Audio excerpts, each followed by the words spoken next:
The President, please be seated.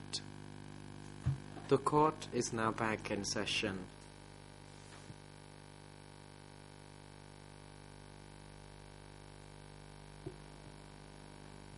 Without further ado, we would like now to hand over to the co-prosecutor to proceed with the questions to the witness. Co-prosecutor, thank you, Mr. President. Mr. Witness, before we broke, you indicated that you brought Pol Pot, who was sick, to Vietnam for treatment. Can you tell the court what kind of illness did Pol Pot have at that time?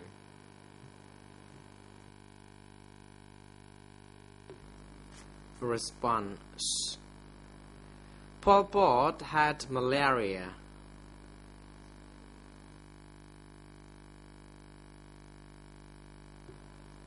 He was admitted at the hospital in Vietnam for 1 month. When he recovered, he returned.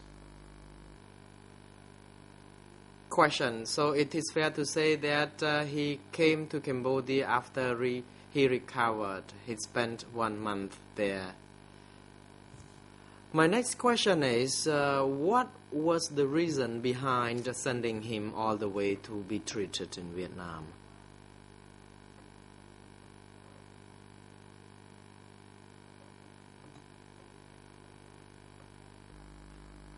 Response. I do not think I know the reason, the detailed reason behind this. I was asked to help take him to the hospital, and that I was called again to bring him back when he recovered. He had to spend 15 days in the office before he fully recovered and got back to work. Prosecutor, thank you. The next question is about your work in 1967 to 1970. What kind of tasks did you perform for Pol Pot and Ieng Sary during that time?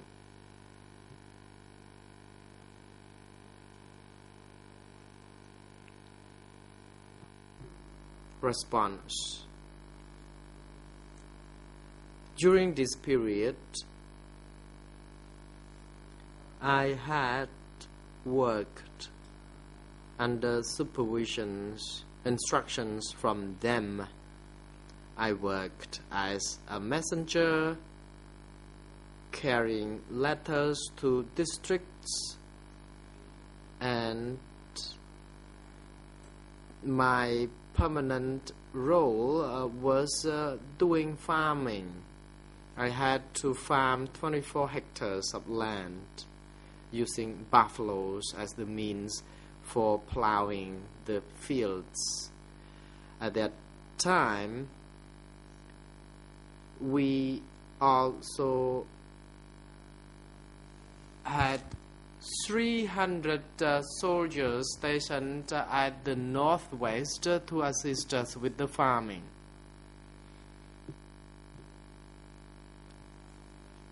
And I also engaged in the competition campaign, and the person who won this competition would be awarded prize, and I was number 1. My office also was proud to be offered the number 1 prize. It was in 1969, as I remember. And I, as indicated, worked as messenger, farmer, and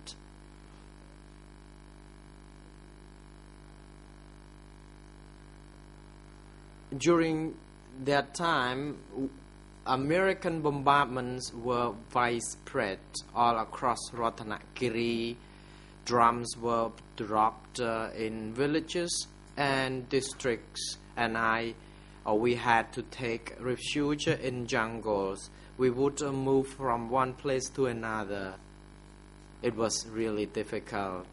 Our offices also had to be relocated very frequently to avoid being attacked by the enemies. And on the 18th of March, when the coup d'etat was staged, the liberated zone was dissolved. It affected 5 provinces: Ratanakiri, Steng Trang, Mandolkiri, Krocheh, and another province.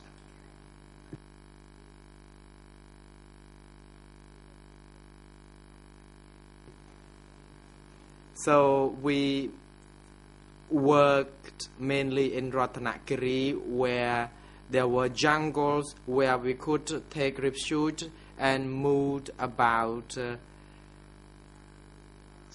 easily, because we did not have any other option other than staying in the jungles to avoid the American bombardments. Question: as a messenger, did you serve both Ieng Sary and Pol Pot or other people?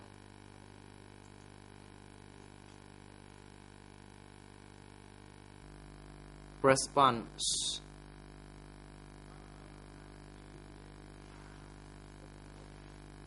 they worked to the north of Se San River, and we were stationed to the south of the Se San River. So we were on different sides of the river. After the bombardments were more widespread, we had to move to the north side of the river altogether. And I served Uncle or Ieng Sary and Pol Pot altogether, and other brothers at the base. At Ratanakiri, I served other cadres in Ratanakiri who were the subordinates of these people, and they also administered local communities, people who managed Bo Kao and Won Sai districts. This is how I worked.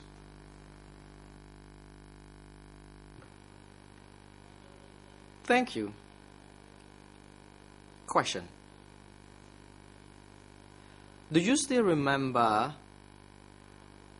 to whom were the letters sent after you took them from Ieng Sary and Pol Pot?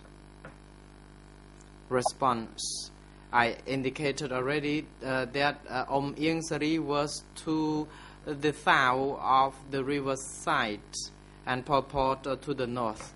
I had to carry letters from Ieng Sary to Pol Pot and from Pol Pot back to him. Prosecutor: thank you. Do you know what Ieng Sary did back then? What was his roles?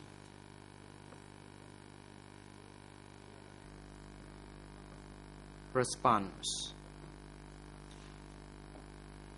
at that time, Pol Pot and he himself were seen permanently at that location. And these people would communicate one another. And during the sessions, we were told that he was in charge, or they were in charge, overall in charge of that northeast zone. And as I said, there were cadres from Won Sai Bo Kao and Lum Pat districts. At that time, there were only districts. Cadres from the district would be gathered where education, where sessions would be conducted for them. The spouses of these people also remained with them all along. Prosecutor: Thank you. Now you talked about Ieng Sary. What about Pol Pot? What did he do?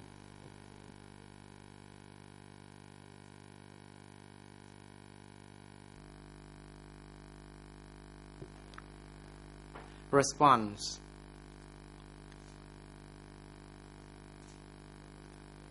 As I saw, Pol Pot wrote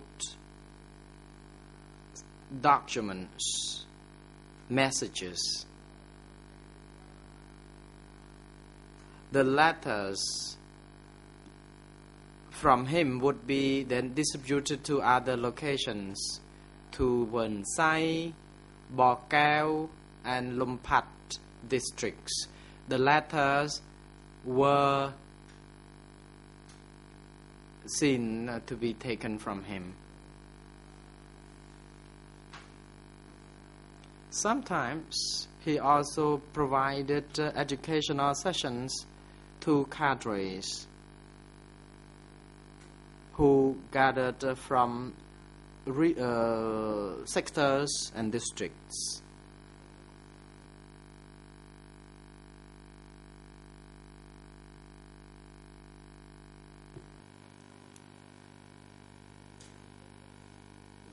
Prosecutor: Thank you. You just testified that Pol Pot was at Office 100 when Mr. Ieng Sary worked at Office 102. How far was each office located from one another?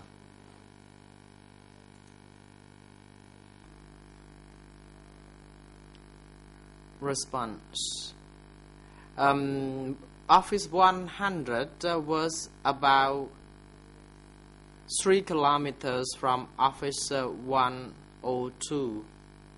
But it would take us a while to travel from one office to another because they were located in the jungle.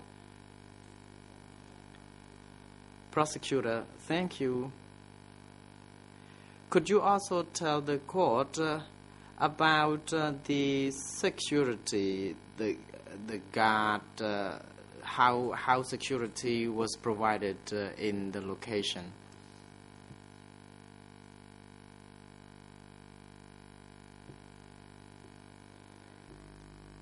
Response: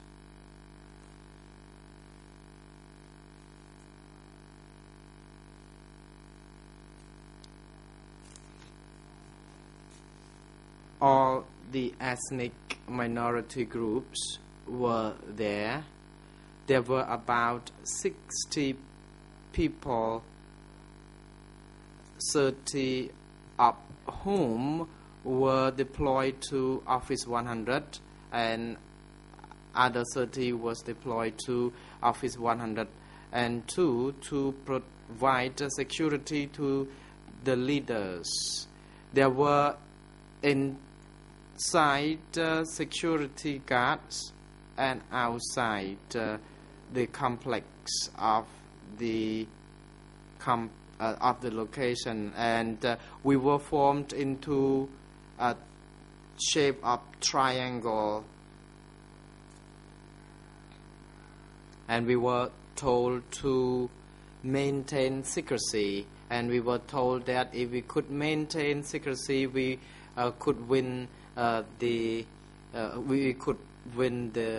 victory 50% already. Prosecutor: Thank you.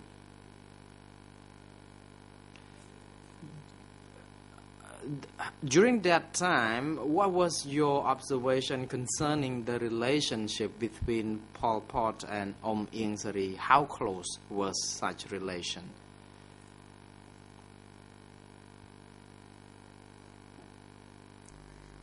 Response.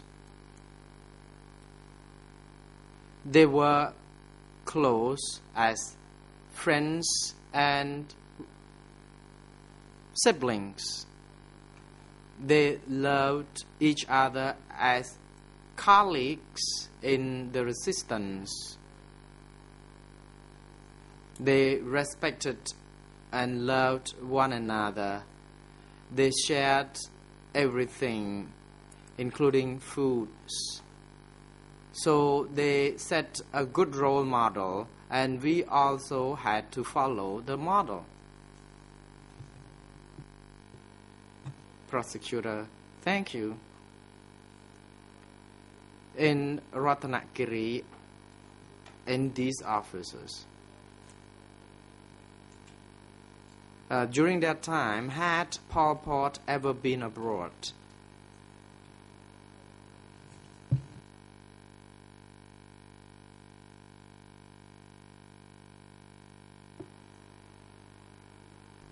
Response. Perhaps early 1969 or late 1969, he went to Vietnam, then to Peking. Ieng Sary remained in the office when his wife left. Prosecutor, you said that Uncle Ieng Sary remained at the location, so this means that when Pol Pot was away, Ieng Sary was in charge. Is that correct to say so? Response, yes it is. The President, Counsel Kanawaz, you may now proceed. I would appreciate it if we not lead the witness, just ask the witness who might have been in charge once Pol Pot left. That would have been correct. So I know it may seem minor, but the gentleman should know not to lead at this point. Thank you.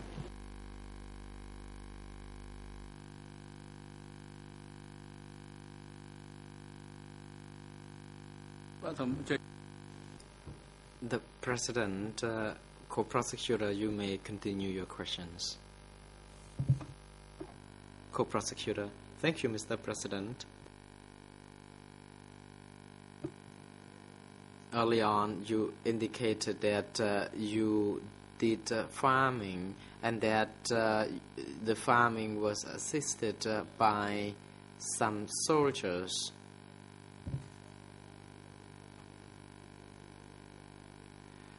Could you tell the court what else did these soldiers do apart from doing farming? Response. In 1968-69,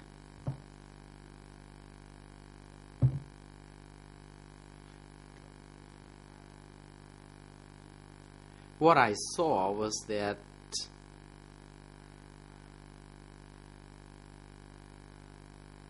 the enemy was widespread. So the forces were supposed to counter-attack this, and they were based in Bokao district. There was no soldier in Andong Mias district.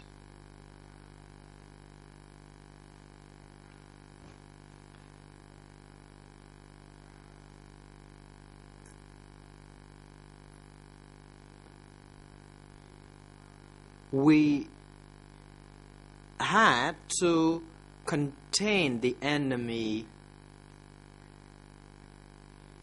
and in some locations, if possible, we had to do something to ensure that the enemy's foods were dried up.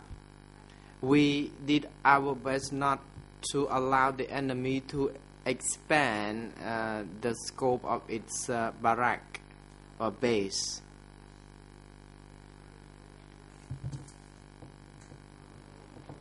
At that time, when the soldiers assisted the farming, not all the 300 soldiers came all together to assist us with the farming. Some were there, some were protecting the location. Prosecutor, thank you. Do you know who was in charge of the soldiers?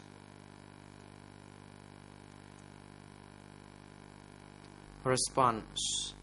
By late 1968, Son Sen arrived. Son Sen was in charge of military affairs. He, alongside his wife, were the ones who managed this.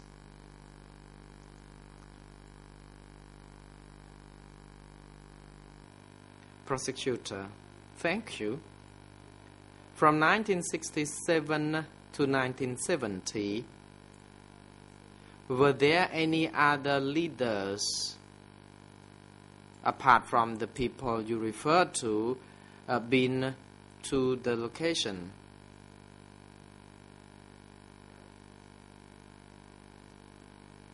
Response.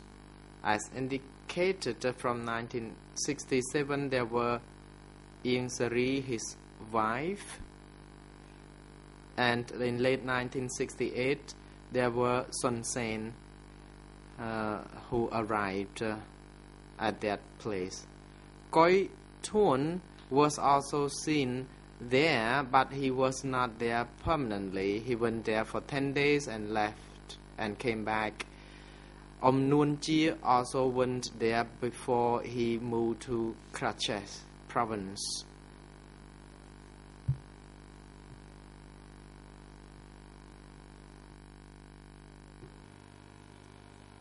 Question. Did Mr. Nuon Chea go there often? Response. I only saw him once.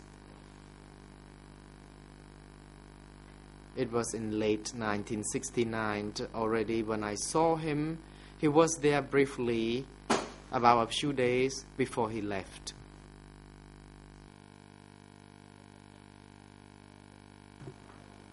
Question.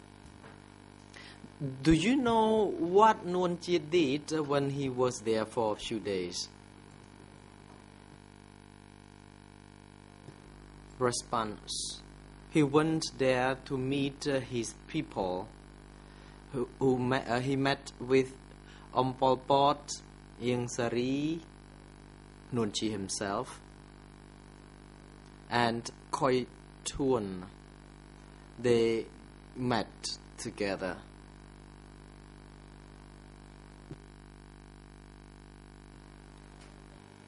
Question. Do you still recollect what was the meeting about? Why these people met?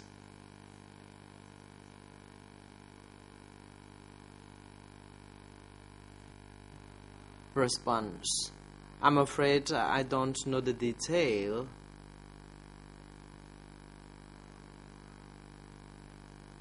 After the meeting, they parted their ways, and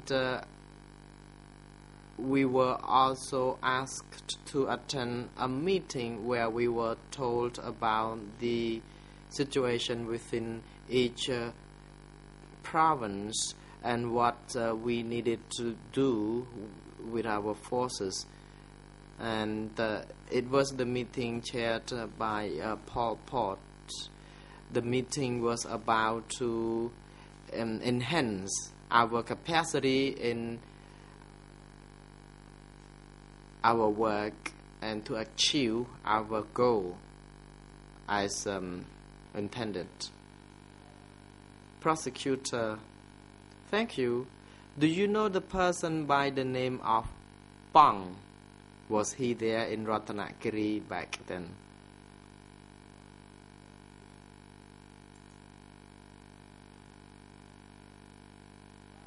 Response. Pang met with Pol Pot in December 1967. He was seen there when we met Pol Pot. Prosecutor, do you know what he did back then? What was his role?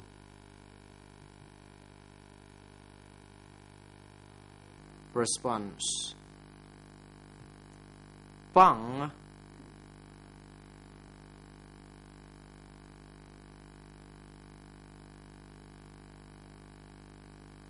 was in charge of administration. He managed some activities. For example, when people came to contact him regarding Office 100, then he would be the focal person for contact. And at that time, Son Sen had not arrived yet. Pang was fully in charge.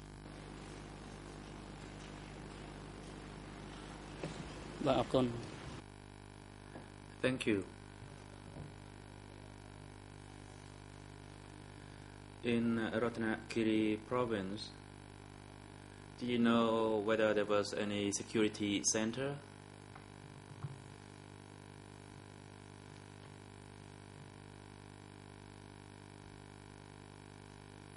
Answer. Back then I did not know about any security center.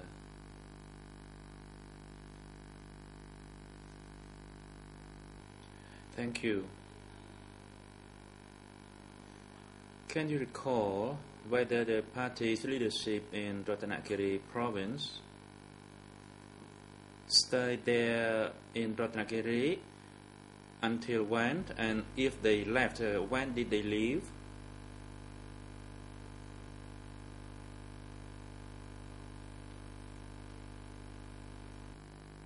Answer.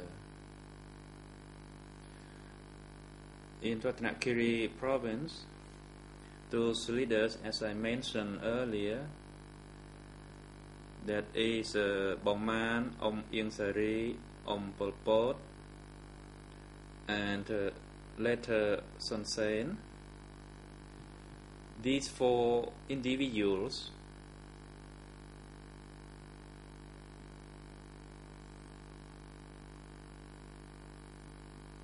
remained in Ratnagiri province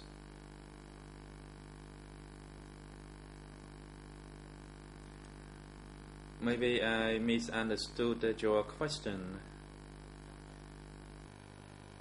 Prosecutor, would you like me to repeat my question? The President, the prosecution, could you repeat your last question? It seems that the witness did not get it. Thank you, Mr. President. My question is that the party's leadership who stayed in Ratnagiri province, did it stay there until when did it stay there? And if they left, when did they leave?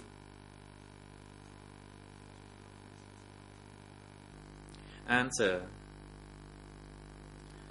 In late 1969, Pol Pot and his wife left for Vietnam.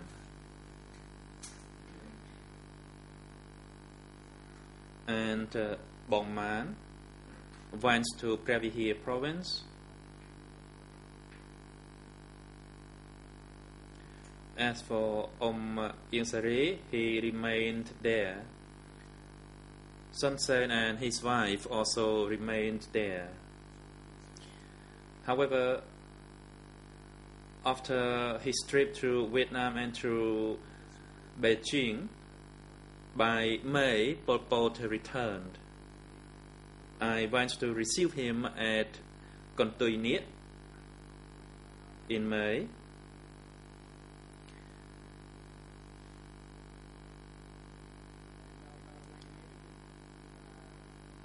At that time in Ratnagiri province, Om Ieng Sary and Son Sen remained there, and upon the arrival by Pol Pot in May 1970, they went to Kampong Cham province in Steng Trong district, and I went along with them. So after I went to greet him in Kon Tui Ni, then I went along with them to Steng Trong district in Kampong Cham province. The journey from Kon Tui Ni to Kampong Cham took 7 months. Thank you.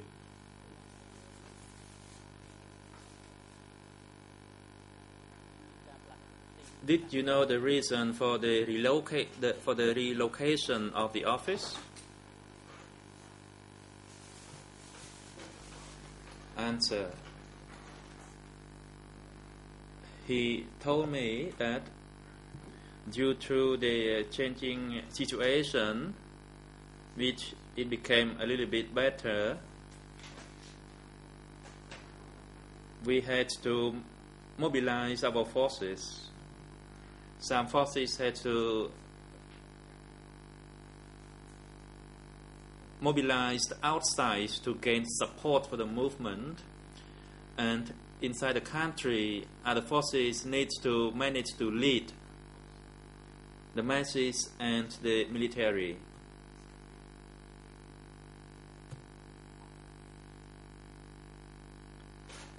And at that time, Om Ieng Sary and Son Sen remained there. Son Sen was in charge of the military, and Ieng Sary was overall in charge in Ratanakiri province. And when he left in May 1970. Thank you. You just stated that the relocation from Ratanakiri province to Steng Trong district. Can you identify the location of Steng Trong district, in which province?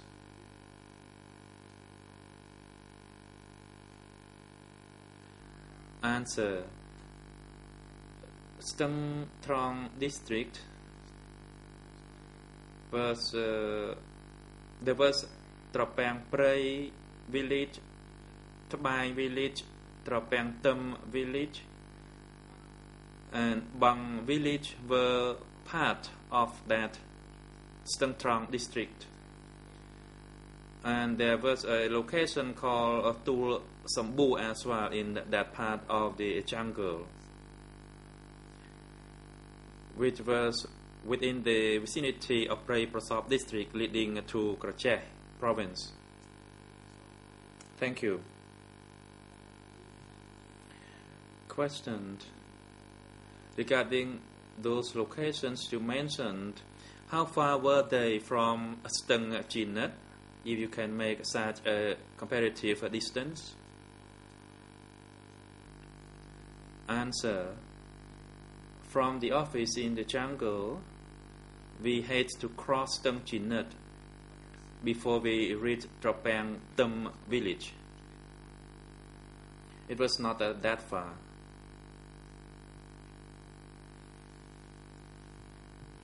Thank you.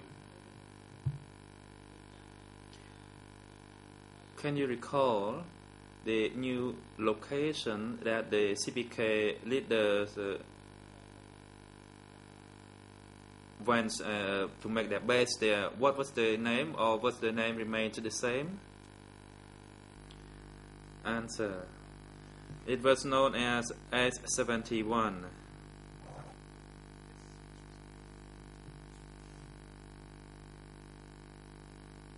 Thank you. Can you the chamber, what was the role or function of Office S71?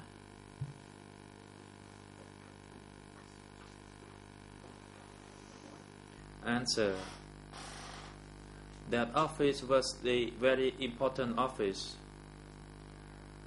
After the coup d'etat all the commands were combined into that one very office. All the center's members were gathered there, and all the sectors leaders, all the district leaders were all gathered there at that very office after the coup d'etat.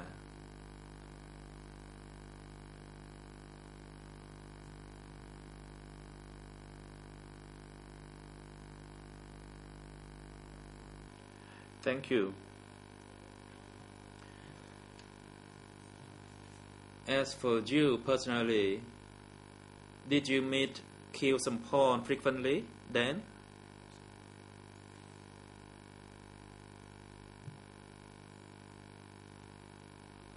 Answer. I met him for the first time in that office. Previously, I heard his voice on the radio broadcast, and through the relay and presentation by Ông Pol Pot, he informed us that we would meet many other people when we reached Stang Trong district in Kampong Cham province. Actually, he came to visit the kitchen hall where I worked at the back. And we were rather close to one another back then, because at that time leaders were closer to us, and we were happy. We were not worried about anything.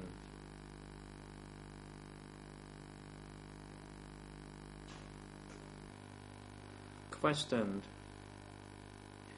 Back then, did you know the role of Khieu Samphan? Answer. I observed he did a lot of writing. He had a small house by himself, and he wrote a lot, but I didn't know the content of what he wrote. He just kept writing and writing.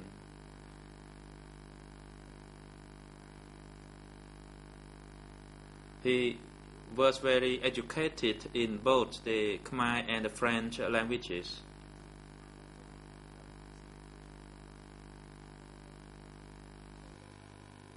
Question. Did you know or were you told by Khieu Samphan of what he wrote?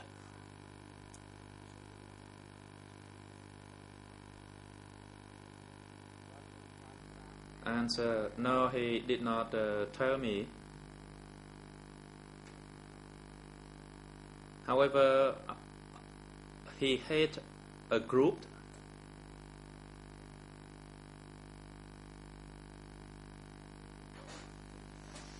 and at that time there was this movement called the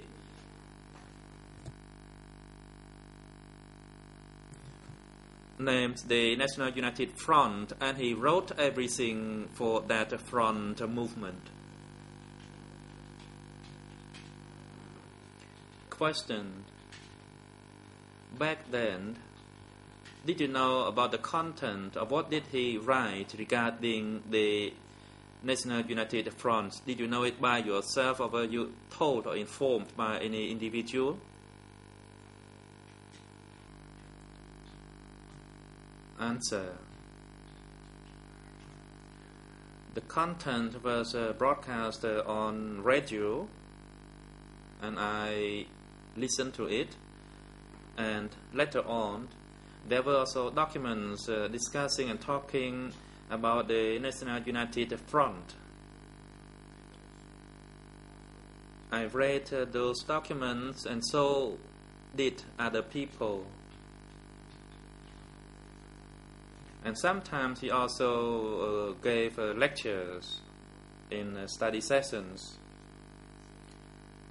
regarding the forces of the National Liberated Front and measures to be taken, the importance of that front, for instance, both inside and outside the country. He made it clear regarding this point. Thank you. Can you recall, upon his teaching, what did he actually explain regarding the internal and the external forces, or inside and outside the country?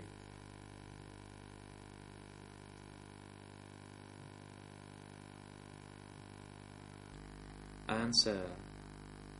From what I can recall regarding the forces of the front, first we need to gather the forces of any intellectuals, gather them all,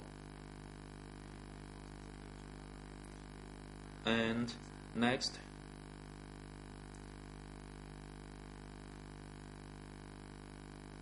we saw gather the forces inside the country, throughout the country, that is.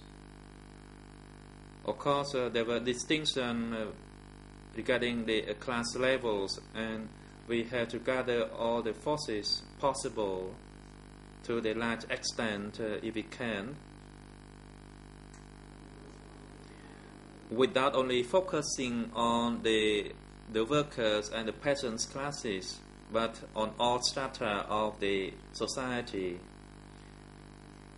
He made that clear, that all the national forces had to be gathered so that we can form a national consolidated force which would be very strong inside the country with the support from the outside force. Thank you. You just stated earlier that Kisampon gave lectures and he talks about the distinction of social classes. What were the social classes?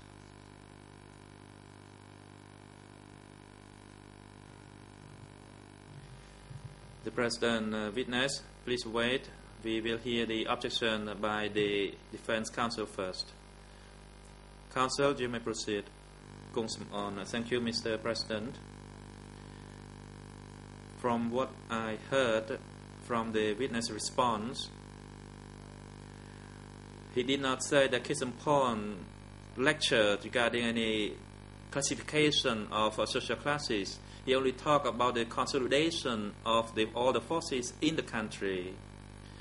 And when the prosecution quoted him, it seems that it is a misunderstanding of the statement made by the witness. Prosecution. Thank you, Mr. President. The witness did state that Kisampon talked about the gathering of the forces regarding the front, and it is clear that the counsel can refer to the transcript that the witness talks about the various social classes. And in order to clear the matter further, I'd like to seek your permission to put that question to the witness.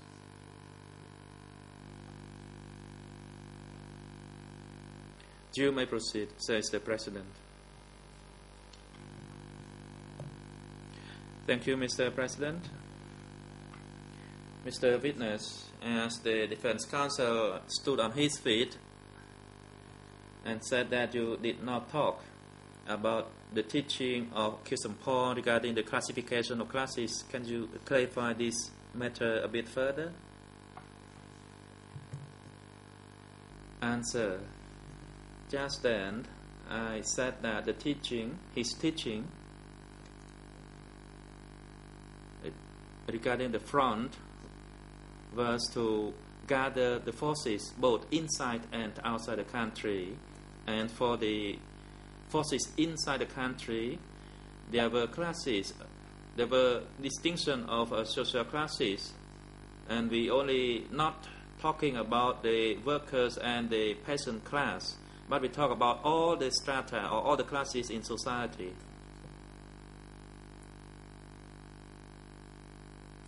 The President, the objection raised by the counsel for Kisampon is not sustained. Mr. Witness, please reply to the last question asked to you, put to you by the prosecution, if you can recall the last question. prosecution. In order to speed up the process, I'll put the question again to the witness. The question is the following. Regarding the teaching by Khieu Sampon on the classification of classes, what did he talk about?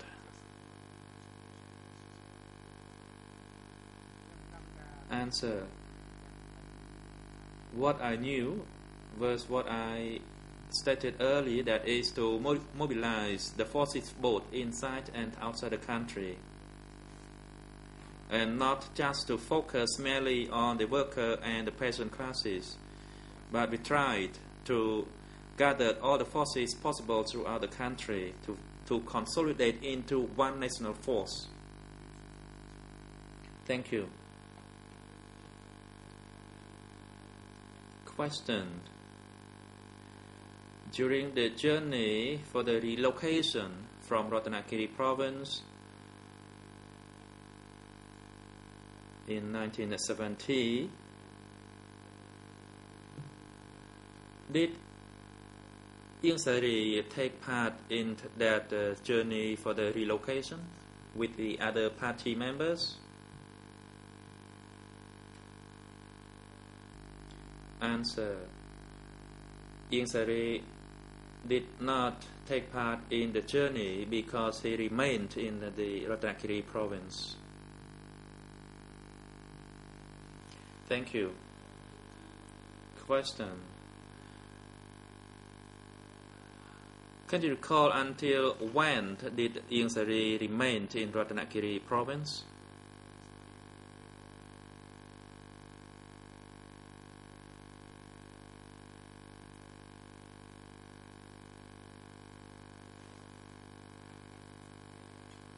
Answer.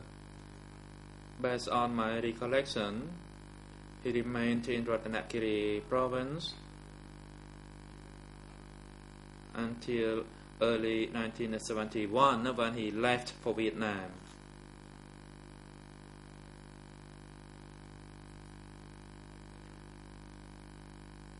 At that time, Son Sen also left the province to station in Kampong Thom province. So no one else remained in Ratanakiri province by that time.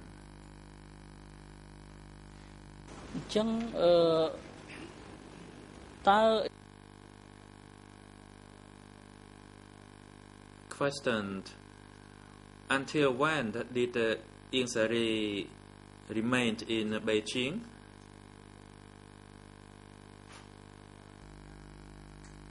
Answer. He went to Beijing in early 1971 until the liberation on the 17th April 1975. Thank you.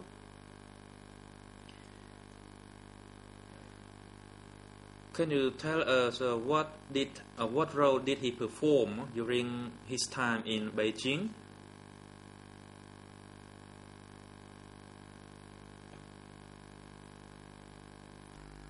Answer. I did not know about his role at that time through any meeting, but I only learned about it through the broadcast on the radio, that he was a special representative for the resistance movement for Sihanouk or Samdai O.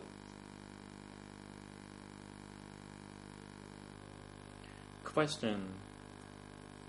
Can you recall regarding the radio broadcast announcing that Ieng Sari was the special representative?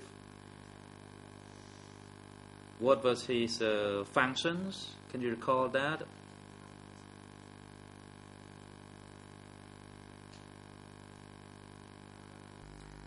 Answer. At that time, I heard it on the radio broadcasted from Beijing that he was the special representative of the resistance movement to support Samdai O in Beijing. That's what I heard of on the radio. That was in early 1971. Thank you.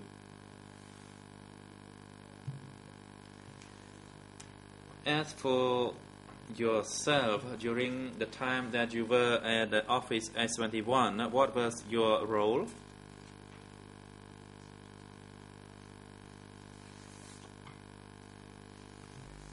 Answer. At office S21, I was in the bodyguard unit.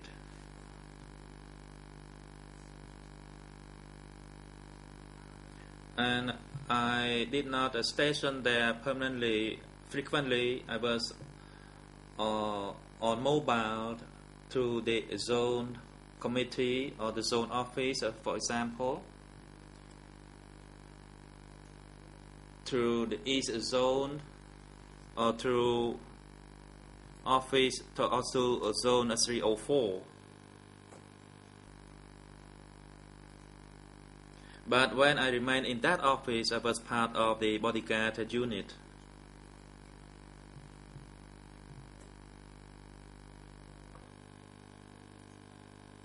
Question regarding your mobilized task. Who else did you go with?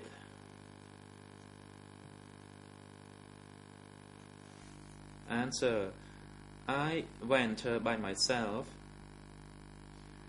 My task as a messenger, I would have an SL motorbike and a pistol, and then I went by myself a solo to this zone or that zone.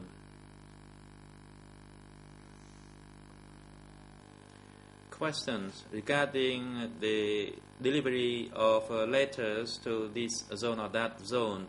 Who actually gave you the instructions to deliver those letters?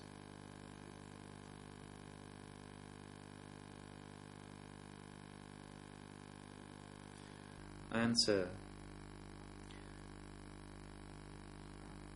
The letters were then organized by a person named by Bong Pong.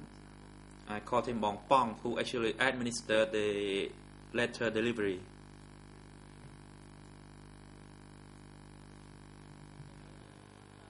Question. In order to clarify it further, you were a messenger. Did you work as a messenger for any particular leader or individual?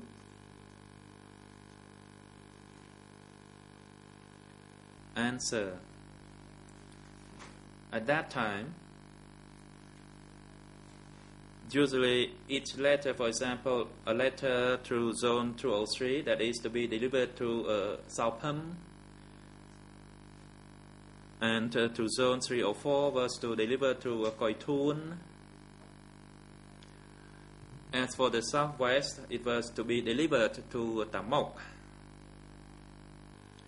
Thank you. But my question is that to work as a messenger delivering those letters to this zone or that zone, whom did you work for, or which leader did you work for?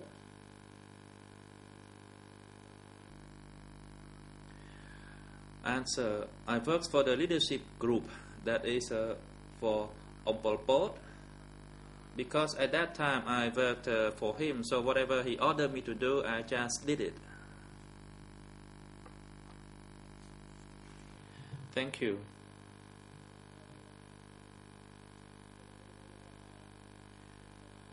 Did Pol Pot ever go to the zone like you did?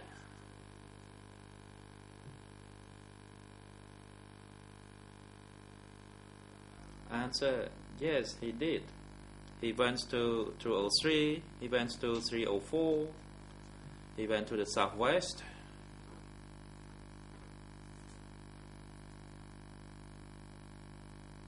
Thank you. Question. Can you recall when Pol Pot went to various zones, what did he do at those zones?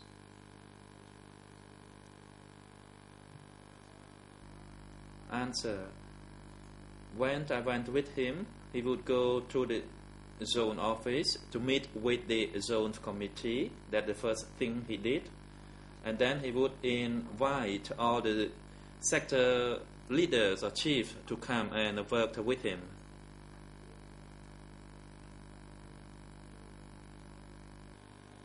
Question. Do you know, upon the calling of the sector and the district chiefs to work with him, what kinds of tasks did he assign to them?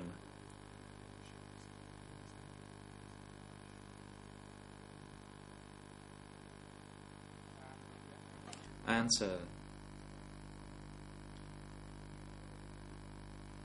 I was actually a bodyguard, his bodyguard. So wherever he went, I stayed close to him. So usually, from what I observe, he would conduct a study session to give instructions to those people regarding the revolutionary view, and after that he would assign tasks to those people. And it was both at the sector level as well as at the district levels.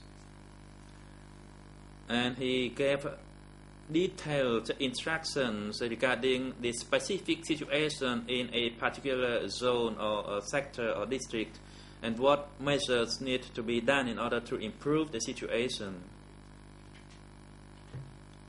The President. Thank you, the prosecution. Thank you, Mr. Witness. Today's proceeding has come to a conclusion. The Chamber will adjourn for today's hearing and resume tomorrow morning, that is Wednesday, the 26th of July 2012, starting from 9 a.m. And the session will start with the continuation of questioning by the prosecution through the witness. This information is both for the parties and for the public. Mr. Rucham Tont, your testimony is not yet concluded, and we will continue to hear your testimony again tomorrow. And likewise, for the duty counsel, your presence is required. Court officer, in cooperation with Visual Unit, please assist the chamber for his returning to his residence and have him return tomorrow morning for his testimony at 9 a.m. Security guards are instructed to take the three accused back to the detention facility and have them return to the courtroom prior to 9 a.m. In the case of Ieng Sari, if there is a waiver of his direct presence in the courtroom, as he usually does on a daily basis, if there is the case, please liaise with the greffier and have him brought through the holding cell downstairs, equipped with the audio-visual means. And the chamber will examine the issue and rule accordingly prior to the commencement of the session tomorrow morning. The court is now adjourned.